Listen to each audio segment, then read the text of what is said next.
आनंद के जहरीले बयानों का सिलसिला थम नहीं रहा है। एक के बाद एक जहरीला बयान यति नरसिम्हानंद का सामने आ रहा है।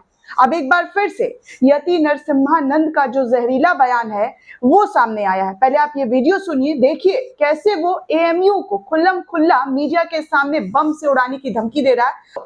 कैसे ये कह रहा है कि जिहादियों का अड्डा है, यहाँ पर सभी जो लोग पढ़ते हैं उसको डिटेंशन कैंप में भर देना चाहिए और इस बिल्डिंग को उड़ा देना चाहिए। अब आप सोचिए कि यति नरसिम्हानंद जिस तरह के बयानबाजी करता है, जिस तरह के जहरीले बोल बोलता है, अब क्या बाकी रहा है।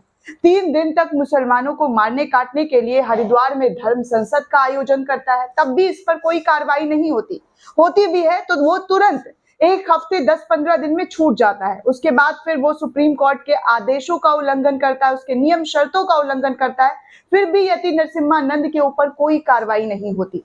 अब फिर से एक के बाद एक यति नरसिम्हानंद का जहरीला बयान सामने आ रहा है। ऐसे में क्या बोला जाए इस शख्स को लेकर?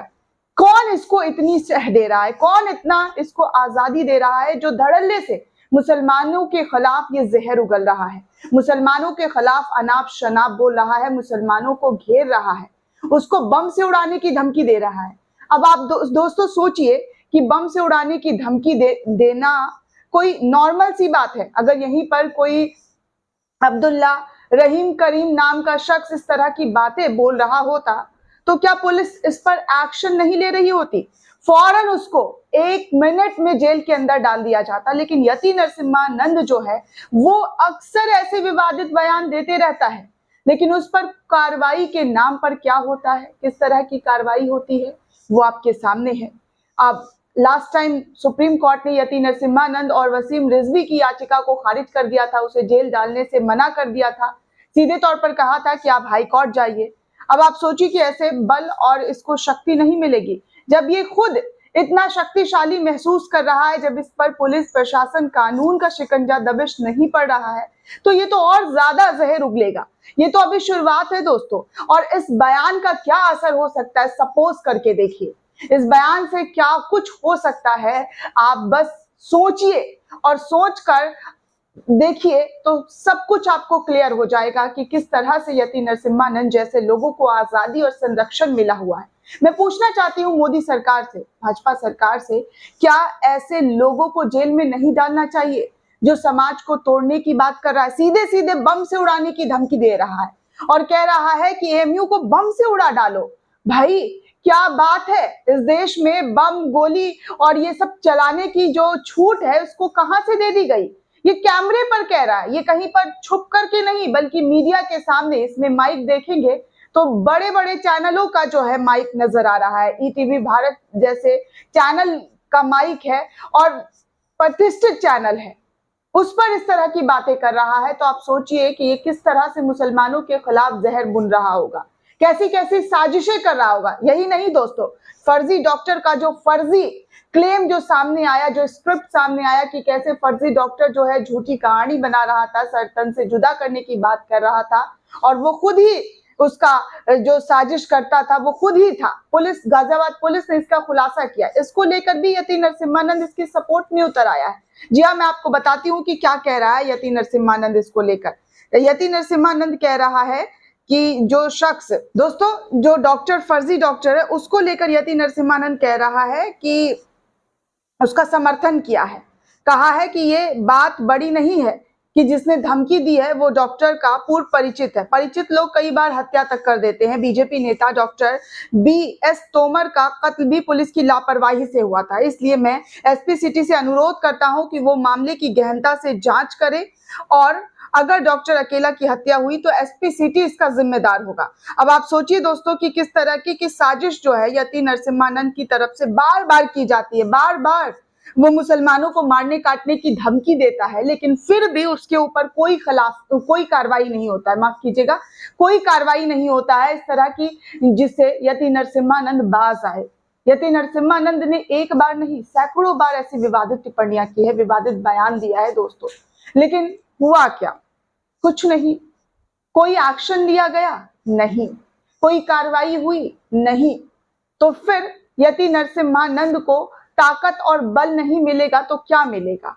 वो मुसलमानों को मारने, काटने, बम से उड़ाने की धमकी देते रहता है, लेकिन हमारे देश की सरकार चुप बैठी रहती है, खामोश बैठी रहती है। योगी आदित्यनाथ के कानों तक ये आवाज नहीं जाता है, हमारे देश के प्रधानमंत्री मोदी के कानों तक ये आवाज नहीं जाता है, गृह मंत्री के कानों तक आवाज नहीं जाता है कि ये शख्स कितना जहर और कितना नफरत देश में बांट रहा है, किस तरह के विवादित बयान दे रहा है।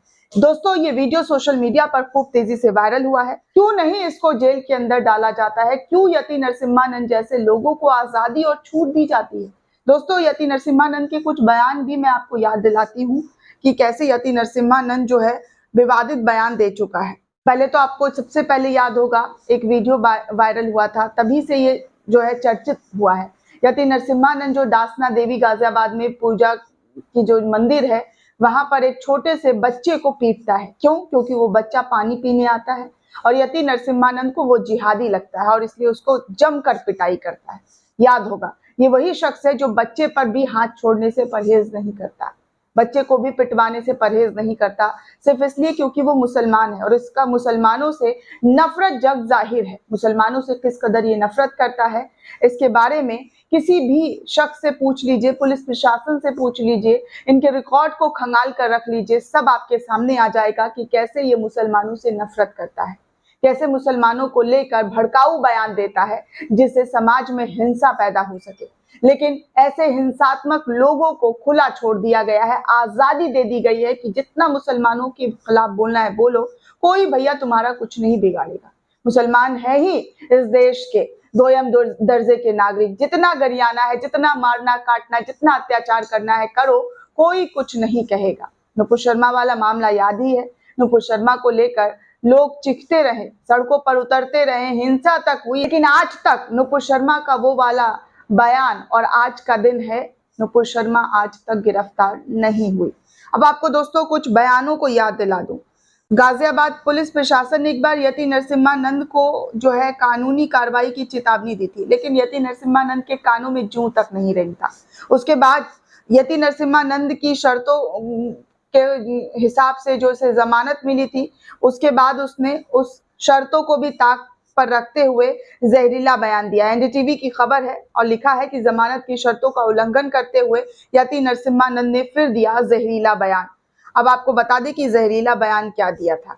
यति नरसिम्हानंद ने जैसे ही उसको जमानत मिली और हिमाचल प्रदेश के ऊना में एक धार्मिक सम्मेलन में पहुंचा और अपनी जमानत की शर्तों का उल्लंघन करते हुए नफरती बयान देना शुरू कर दिया। बैठक में आयोजकों ने हिंदुओं से हथियार उठाने का खुला आह्वान किया था और वक्ताओं से मुसलमानों की हत्या का आह्वान किया था, लेकिन आज तक इसको लेकर यति नरसिम्हानंद को जेल में नहीं डाला गया। दोस्तों, सीधे तौर पर ऊना में जाकर हिमाचल में कहा गया कि हथियार उठाओ और मुसलमानों का कत्ल करो। वक्ताओं को कहा कि मुसलमानों की हत्या करो। बैठक के आयोजन में से सत्यदेव सरस्वती ने एनडीटीवी को बताया कि एनडीटीवी से बातचीत करते हुए कि ये एक निजी कार्यक्रम था और यहाँ प्रशासन से अनुमति लेने की कोई जरूरत नहीं थी और हम किसी से डरते नहीं हैं, हम कानून में विश्वास नहीं करते, हम किसी से नहीं डरने वाले, यहाँ हम सच कह रहे हैं, कोई ये नफरती बयान नहीं दे रहे हैं। अब आप सोचिए कि यति नरसिम्हानंद जो है मुसलमानों को मारने काटने की बात करता है, लेकिन पुलिस प्रशासन को लेकर जो इसका बयान रहता है कि पुलिस प्रशासन से हम नहीं डरते, कानून से नहीं डरते, हम किसी से डरते नहीं और हम सच कह रहे हैं, यानी कि मुसलमानों को मारने काटने की बात जो है ये सच कह रहा है। ऐसे सैकड़ों खबर है दोस्तों जहां पर आपको यति नरसिम्हानंद के जहरीले विवादित बयान दिखाई दे देंगे। आपकी गैलरी फुल हो जाएगी, पब्लिक डोमेन में जगह कम पड़ जाएगी। यति नरसिम्हानंद के ऐसे सैकड़ों वीडियो हैं जहां पर यति नरसिम्हानंद मुसलमानों के खिलाफ भड़काऊ बयान देता हुआ नजर आया है, लेकिन यति नरसिम्हानंद के खिलाफ कार्रवाई जो है वो कभी नहीं होगी। मैं शर्त के साथ और 100% लिख कर दे देती हूँ कि नहीं होगी कोई कार्रवाई, कोई एक्शन नहीं लिया जाएगा। अगर लेना होता तो जब इसने पहली बार भड़काऊ बयान दिया था, भड़काऊ बयानबाजी किया था, तभी लिया जाता, तो आज ऐसे लोगों की हिम्मत नहीं बढ़ती। आज ऐसे लोग जो है खुल्लम खुल्ला मुसलमानों को बम से उड़ाने की धमकी नहीं दे रहे होते, इस तरह से एएमयू को उड़ाने की बात नहीं कर रहे होते। इनके ऊपर संरक्षण है और किसका संरक्षण है ये आप खुद अंदाजा लगा सकते हैं। दोस्तों, इस पूरे रिपोर्ट को लेकर आप क्या सोचते हैं, आपकी क्या प्रतिक्रिया है, हमें कमेंट सेक्शन में जरूर बताइएगा। साथ ही साथ नेशन 360 को ज्यादा से ज्यादा लाइक, शेयर और सब्सक्राइब करना बिल्कुल भी ना भूलें।